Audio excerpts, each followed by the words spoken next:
And then I got back to that, but it's not like a valid email. Yeah.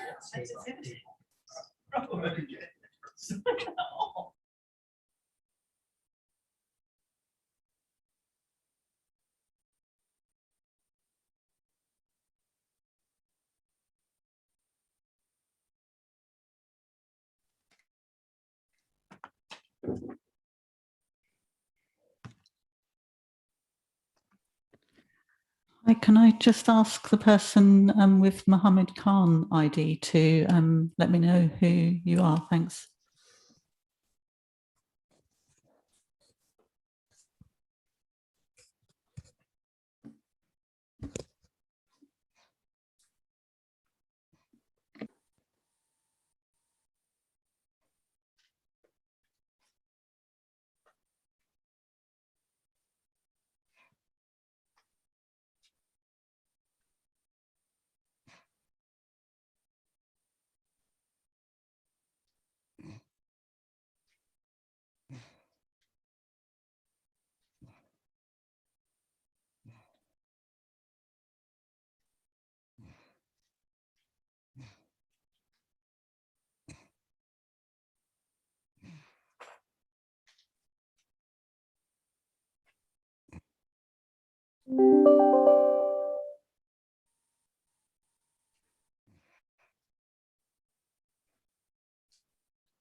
I could hear somebody speaking a minute ago.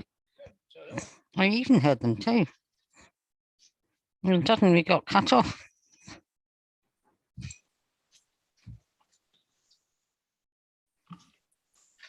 Good evening, Yvonne. Oh, hello. I can't see you yet. I'm just hoping I come on in a minute. Okay, But I am here. great, thank you. And Tommy, can you hear us okay? Yes, I can. Thank you. Great. Thank you. I think we'll make a start in a few minutes. Okay. Good evening, everyone. My name is Mohammed Khan, and I'm the manager on pensions, pension fund audit. Good evening and welcome. Thank you.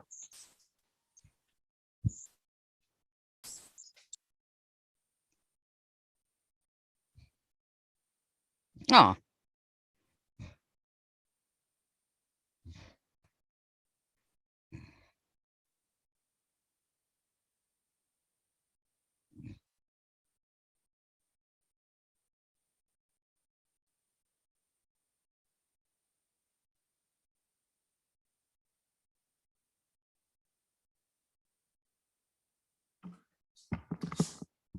Good evening and welcome to the Audit Committee.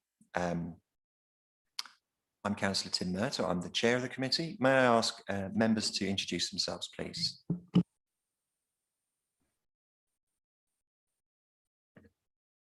Councillor Chantal Manro.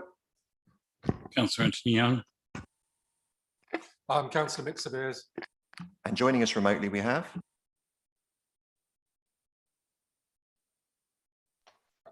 Tommy Hearn, independent member. sorry, I can't seem to unmute myself. We can hear you now, Yvonne. Oh, sorry. Okay. Okay, that's Councillor Yvonne Johnson. Okay. Apologies for absence and substitutions. I don't believe we have any of those. Urgent matters. Are there any urgent matters that should be considered at the meeting?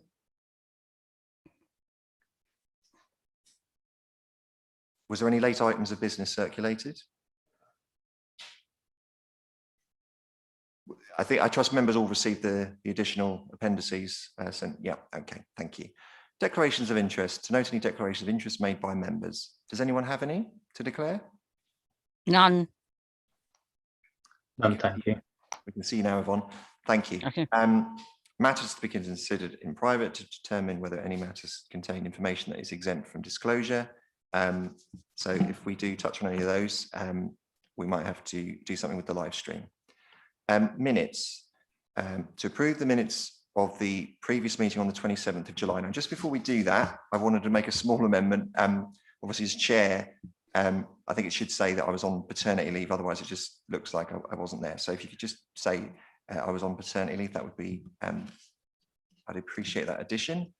And looking at the minutes in the usual way, does anybody have any amendments on page 1? I should also say thanks to Councillor Johnson for stepping in. Does anybody have any amendments on page 2?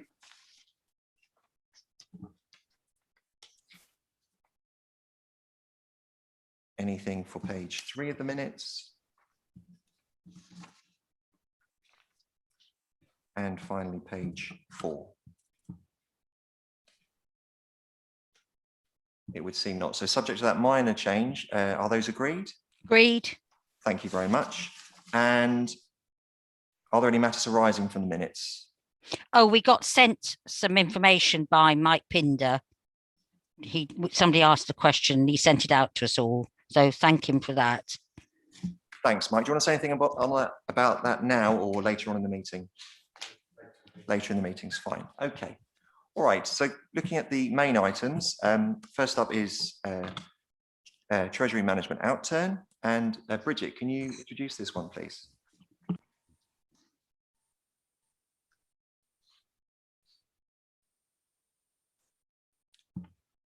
Bridget, can you hear us? Yeah, sorry, I'm trying to switch my video on. Okay, here we go. This is the standard quarterly, hello. This is the quarterly update report on treasury management activity for the quarter. Nothing unusual happened. We basically invested within the confines of the authority granted to us. There were no breaches. The most unusual activity that I need to just talk about is the additional borrowing that was taken in the quarter. So our borrowing level has gone from 658.4 million to 825.5 million, an increase of 167 million. A lot of that was for Broadway Living registered provider, all 90 million. So we managed to borrow at very suppressed rates. And also we did some catch-up borrowing of 87 million for the general fund. Basically, the general fund had not taken a lot of the borrowing that it should have, largely because we were waiting for the right time for rates as well, but also because at that point we were able to use our internal funds to fund the capital program. So most of that borrowing has now been taken. Otherwise, there's nothing unusual to update. It's pretty much the standard activities that have taken place in the quarter. So if you've got any questions, that's where I will stop. Thank you. Do any members have any questions on that? I shall just wait to hear from any of the virtual members attending. No, thank you. No, thank you. Okay. In which case, thank you very much. And looking at the recommendations, they're both noting. So are members happy to note the recommendations? Noted. Thank you very much. You're welcome to stay with us, Bridget, or if not, that's fine too. Okay, thank you very much. So the next item, this is for you, Simon. Thank you. Okay, thank you, Chair. So the next report introduces the statement of accounts and Deloitte's external auditor reports. Audit Committee is asked to recommend or note the draft statement of accounts, including pension fund accounts for 2021, approve the annual governance statement for 2021, delegate authority to the chair of the Audit Committee in consultation with Councillor Young to sign the Council's 2021 statement of accounts once the external audit has concluded. Delegate authority to the chair of the Audit Committee and Chief Finance Officer officer to sign the letter of representation on completion of the audit, and consider Deloitte's draft report to those charged with governance, known as the ISA 260. Appended to the report, we've got the draft statement of accounts, which include the annual governance statement. And we've got Appendix 2A, which is the London Borough of Ealing ISA 260, 2B, Ealing Pension Fund ISA 260, and Appendix 3, the letter of representation. If there's no questions, Deloitte will be introducing items 2A and 2B. Thank you, Simon. Any questions at this point?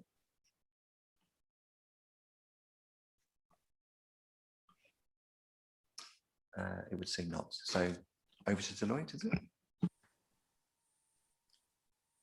Who's joining us? Good evening, everybody. So I'm Jonathan Gooding, the audit partner.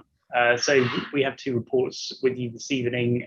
One is on the main local authority statement of accounts audit, and the other on the pension fund audit. If I just briefly give you an overview of those, and then happy to take any questions. A lot of work has been completed on both audits. There are still some things to finish off, and we're clearing our review processes at the moment. The report set out the scope of our work, the materiality levels that we've applied in performing the work, and we reconfirm our independence through these reports. We set out some of the factors that we've considered during the audit, in particular the impact of COVID, for example, and there are details in each report regarding that. And then the main body of each report sets out those areas that we identified as significant audit risks that we've been focusing our work on. On the main local authority, we have a significant risk this year around the COVID grant income because those grants received were new and have differing terms and conditions and circumstances attached to them. There are complexities in accounting for those. And so we've focused our attention and time on testing those, and also testing the design and implementation of controls over the recognition of that income. We've also focused, as we have in previous years, on property valuations and engaged our property valuation specialists in the testing of those. We identify a significant risk of management override of controls, which is a presumed risk under auditing standards, and that's consistent across both the council and the pension fund audit. And as part of that work, we both test the design and implementation of controls over journal entries, but also sample test journal entries using data analytics to identify those journals with characteristics that might be indicative of fraud, and test those journals to underlying evidence to test their validity. On the local authority, we'll also identify a significant risk in respect of capital expenditure. And our work is well progressed in those areas, but we are still finishing some things off. There are other areas of audit focus on the main authority, and notably the pension liability valuation, which is a large balance in the accounts and requires specialist input to value it. We engage our own actuary in auditing that liability, and we've set out on within the report our view on the assumptions that have been applied in determining that liability, and concluded that they were reasonable. This year is the first year that the authority is preparing group accounts, and we're therefore required to set out the scope of our work. We are auditing Broadway Living and Greener Ealing Limited as well, and we set out the scope of our work in respect of those entities within this report. We also set out the details of our responsibilities with respect to value for money in the main authorities report. And as we've reported to you in previous meetings, the scope of that work has changed this year, and as has the reporting that we will be required to provide within 3 months of signing the accounts. The document also includes our control findings to date, and those are on pages 20 to 25 of your report. I wasn't proposing to go through the detail of those now, but I'm happy to take any questions. On the pension fund, I've talked about the purpose of the report and the main contents of the report. The significant risk, as we've said on the pension fund, we identified was management override of controls. We also had 2 areas of audit focus, as you may expect, one around valuation of investments and presentation of those, and one around testing contributions. And again, in those areas, we performed substantive tests of detail, as well as testing the design and implementation of controls. And our work in those areas is in progress, but we have completed a considerable amount of work to date. So I'm happy to take any questions on those reports. Thank you very much. Do we have any questions from members? Mick? Yeah, it's just, it might come up more in the risk, but I was looking through the details of the report, and it touches on inflation, relating primarily to the pay increases for staff. I'm just wondering whether, with particularly what is happening to inflation at the moment, whether or not that is a greater risk. It may well be something we need to raise at the risk section when we come up to later. I was just wondering whether there was any more on that side of things, whether there were any concerns that the auditors see in terms of the finances, particularly after what's been mentioned about the COVID budget pressures. Thank you. So I think our inflation comments were primarily in relation to the pension liability valuation, which was done as at the balance sheet date. I think the wider question of the impact of inflation on the authority and on financial sustainability and forecasting is an important point, and it is relevant, but it's less relevant to this specific set of accounts that we've audited on our procedures in respect of that. Certainly, as we move into the 21-22 audit, that will be another factor that we will look at and consider as part of that audit, the increase in inflation that we've seen recently. Thank you. Thank you. Next to indicate was Councillor Young. Could I ask you to expand a little bit, please, about your concerns on capital expenditure? Yes, so we identify a significant, and this is quite consistent with the majority of local authority audits.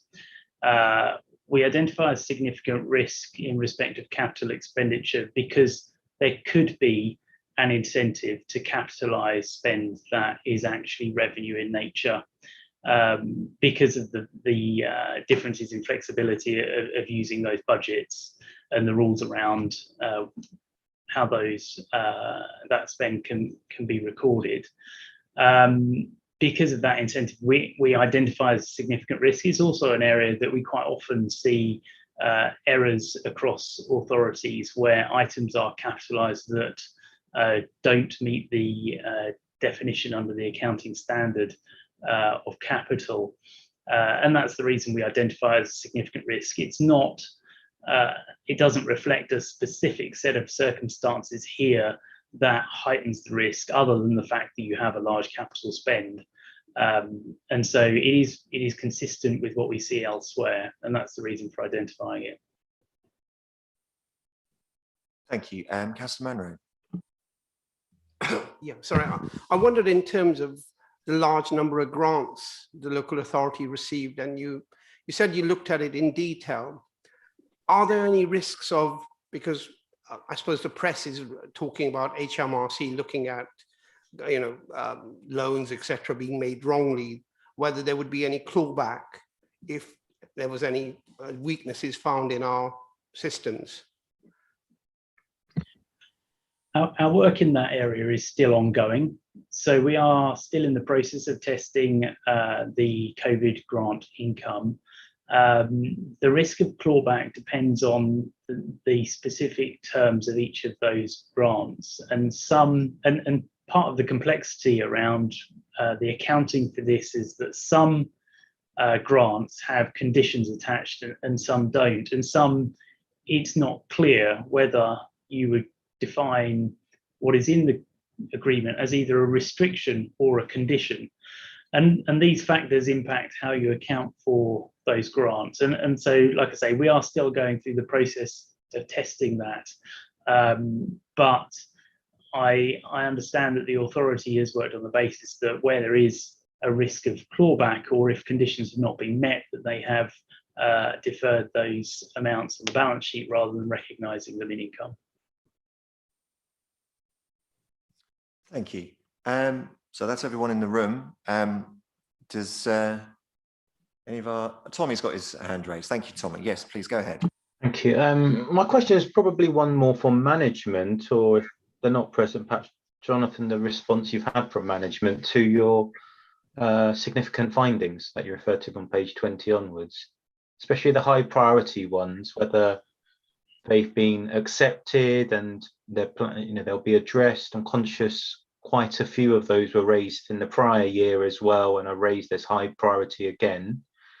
I think I made a similar point last year actually, but do we just expect this to be on the report every year, or are we expecting management to actually address these and take action? I think Simon is in the room.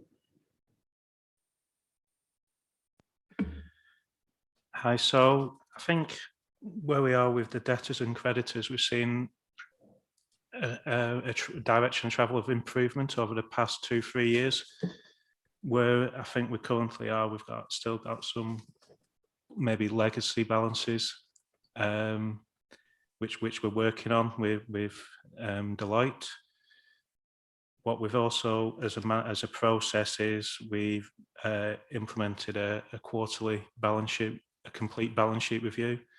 So we've done period 4, period 7, and period 11 for the year, with one implemented it or undertaken at year end.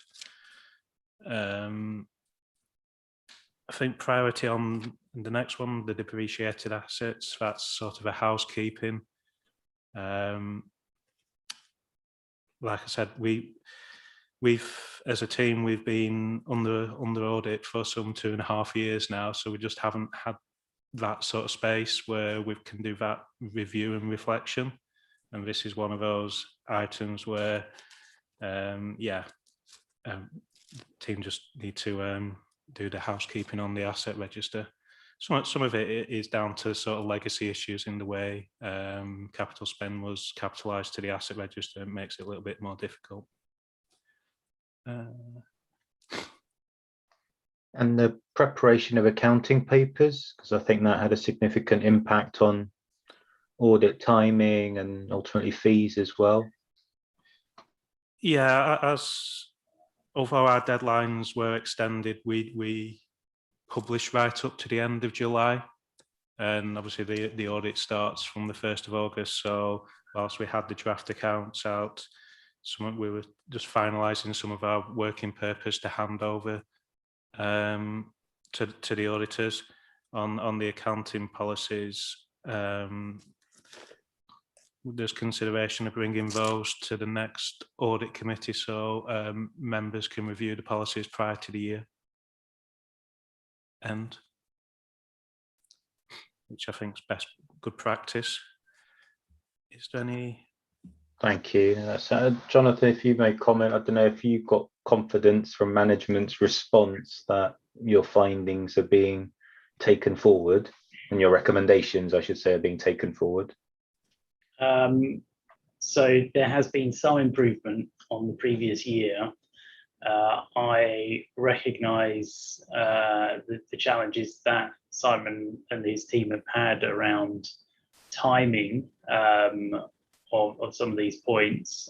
I do, however, think that these are important, and there is a large number of control points here. That's not to say that this is out of line with what we see at other authorities. It is quite common at the moment to have this number of points. However, there is a need for improvement in these sorts of control points in preparation of the financial statements and supporting work papers. To to raise the bar and to meet the bar of expectation, which has increased in recent years. Certainly, as auditors, we are increasingly looking at controls and challenging controls, and that is the expectation of stakeholders. And at this stage, we could not rely upon controls here to reduce our substantive audit procedures. And so there is a need to do more work in this area. And it's something that we will continue to follow up.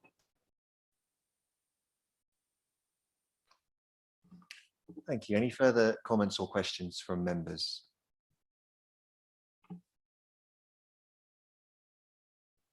It would seem not. Okay, if we can move to the recommendations on page 30, noting the draft statement of accounts, approve the annual governance statement, delegate authority to myself and Councillor Young to sign off, delegate authority to myself and the Chief Finance Officer to sign the letter of representations, and consider Deloitte's draft report to those charged with governance. Are those agreed? Agreed. Agreed. Thank you very much. Thank you, Jonathan. Thank you. Okay. So next up, is it Mike? Thank you, Chair. So this is my Q1 and 2 internal audit investigation update report.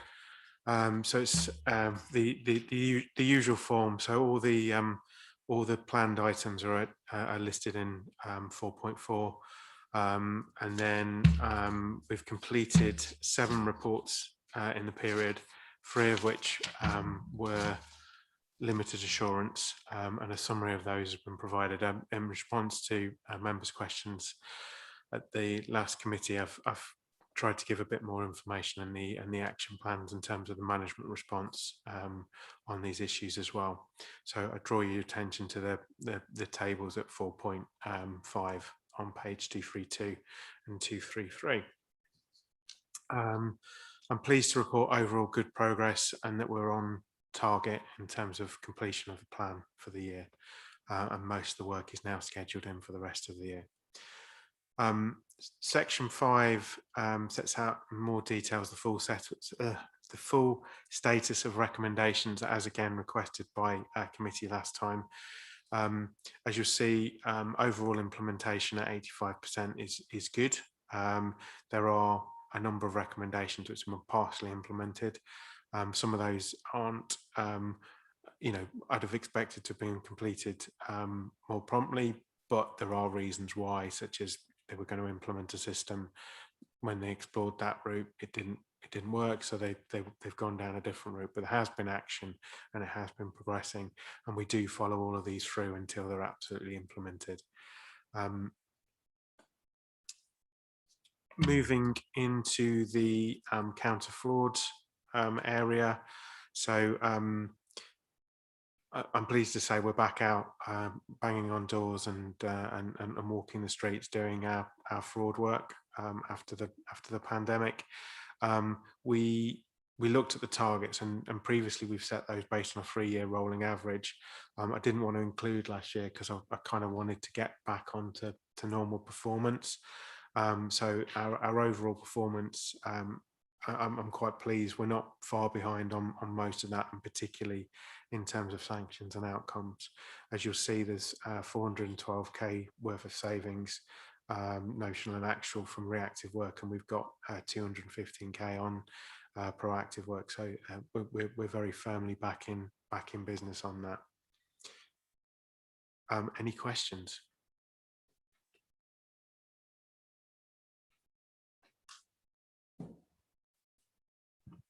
So, Mick, please. Thank you, Chair. Yeah, it's just on a couple of ones. Page 229. I was looking at the health and safety temporary accommodation. So you've done the explainer for that. Is that what comes a bit further in the report in terms of the concerns there, or is that a separate issue to the one that's raised? 229. The compliance, so the work is in progress on that, so that report will come to a subsequent committee. So that's item 14. Yeah, I'm just wondering whether we've got any big concerns around that, or is it still, well, we won't find out until you've done the whole audit. We'll let you know when we've done the whole audit. Okay. Just to flag up, sorry, I left my mic on. Point 23, care leavers as well. I noticed it's in the same situation on that one, but I think that's one to pay particular close attention to, obviously, with our importance on that. Thank you. Yep. Thank you. Tommy's indicating. Thank you. And Mike, thanks for the sort of slightly more detail on paragraph 4.5 about the limited assurance audits. If I could start there at 4.5 on page 232. This audit sort of worried me, the sentence about no processes in place to track compliance with fire safety. I just wondered whether the management have done some analysis, or insurers have done some analysis around how many incidents or maintenance issues there are, or perhaps how many insurance claims there have been, i.e. a lack of control and processes to track compliance. Is that resulting in actual problems as well? I'm not aware of particular issues from it, but because these are properties owned by other individuals that the council will let and put people in on a temporary basis, so it's it remains important that we confirm that they've done the checks, or we do the checks on their behalf, but it's not like it's our own buildings. So any claims, would the responsibility not still be with us as having chosen that accommodation to put somebody into?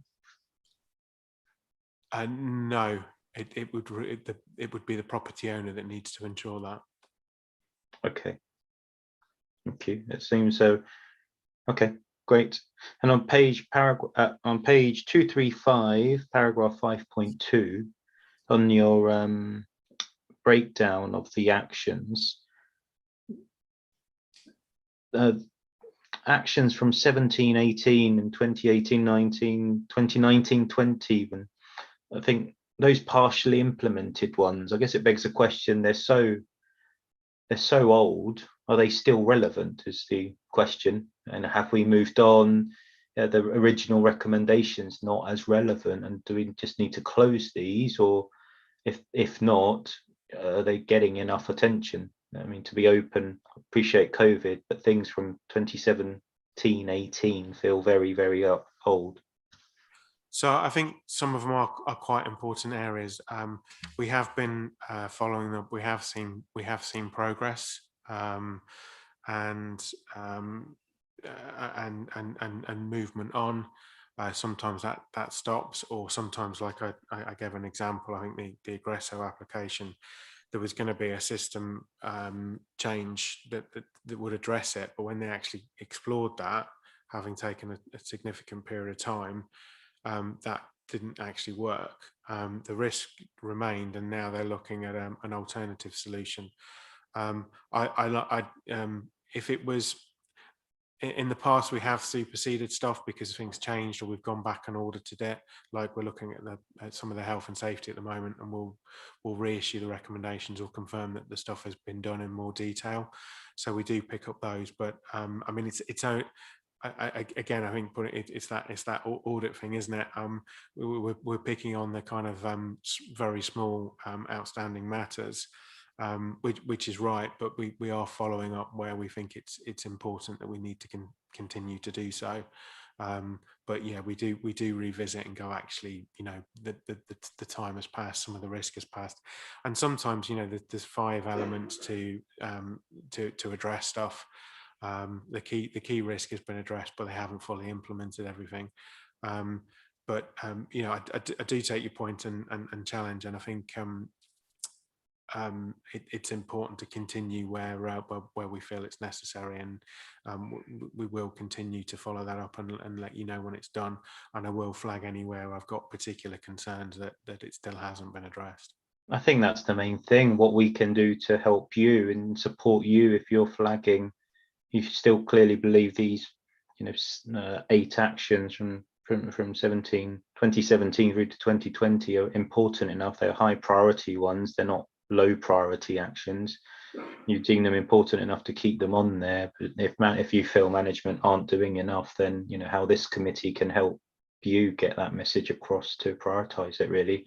But if you're happy as it is at the moment, then I'll accept your opinion on that.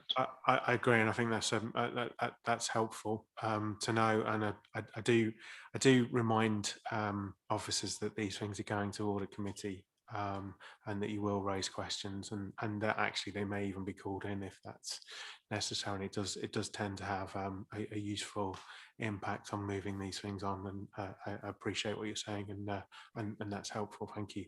Okay. Thank you. No more questions. Thank you, Chair. Thank you. Okay. If that's the case, are members happy to note the recommendations? Thank you. Item 9, Mike. Thanks, Chair. This is the risk update. So I've highlighted the key changes in para 4.4 this period. So we've got 2 risks which are decreasing. One relates to Brexit, which has obviously happened. We wouldn't say that it won't result in risks to the council, but those risks will become separate issues. So, for example, if some of the supply chain concerns that are being talked about at the moment begin to emerge, then that might arrive as a separate strategic risk. But the Brexit risk itself, I think, is now, we kind of manage that through that process. So that will be removed in the subsequent quarter, unless there's a material change. Similarly, the COVID-19 pressures, we had this on the risk register relating largely to the last financial year. And obviously, whilst the audit was, the accounts were ongoing,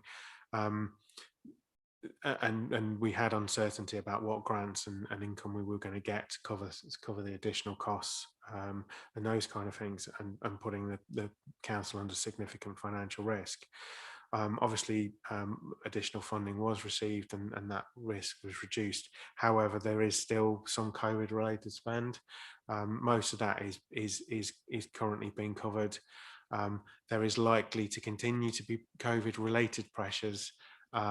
We're not sure whether those will be covered in the future, and probably unlikely, but that will become a more general financial pressure. So that risk will drop out, but there'll continue to be financial risk moving forward.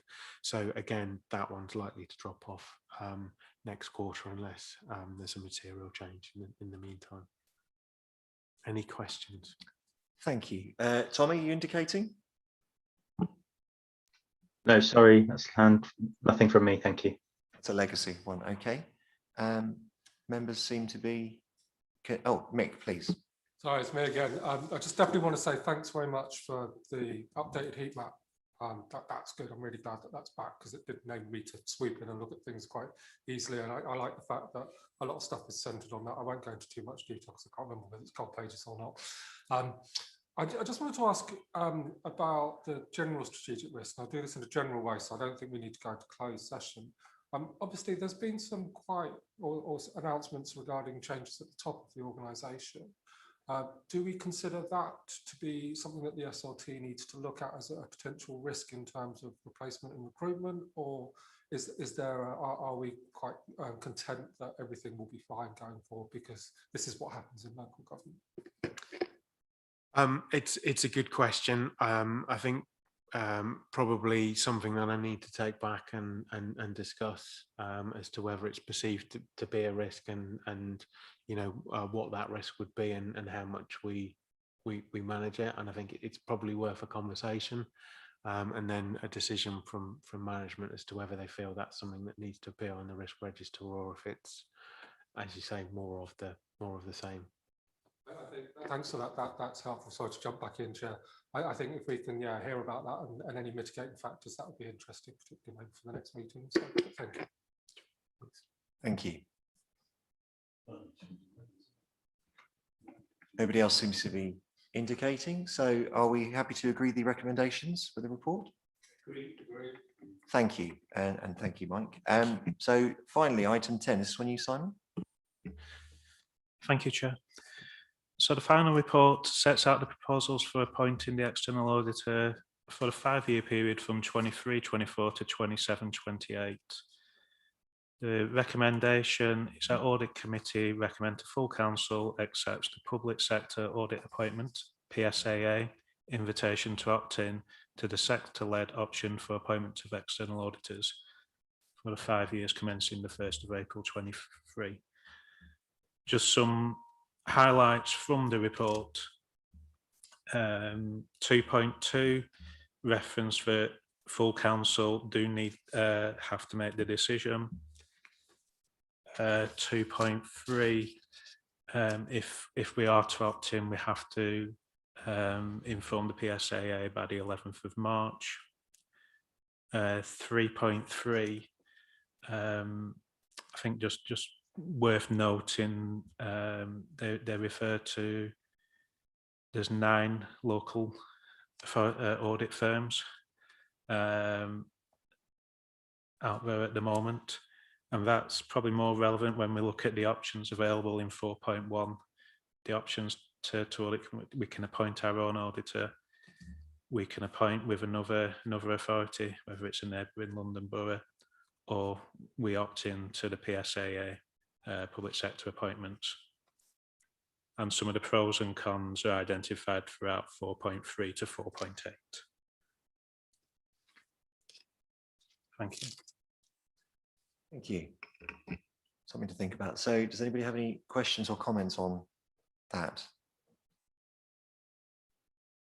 Yes, Sheetal, please. Sorry, Chair, having gone through the report, I think the recommendation is correct. We should go with the wider one because there's only 9 and we would have extra costs if we tried to find our own. So the PSAA seems to be the most cost-effective way for us to move forward. Yes, I agree. Anything further from anyone? Okay, thank you, Simon. So that's everything for this evening. Thanks everybody for their contributions, remote and in person, and thanks to officers for all their work, everyone here and anyone not here who's been involved. Okay, and the next meeting is on the 24th of February. So see you then. Thanks very much. Good night. Thank you. Good night. Right. Thank you. Bye. Thank you. Bye-bye. Bye. Thank you. Bye.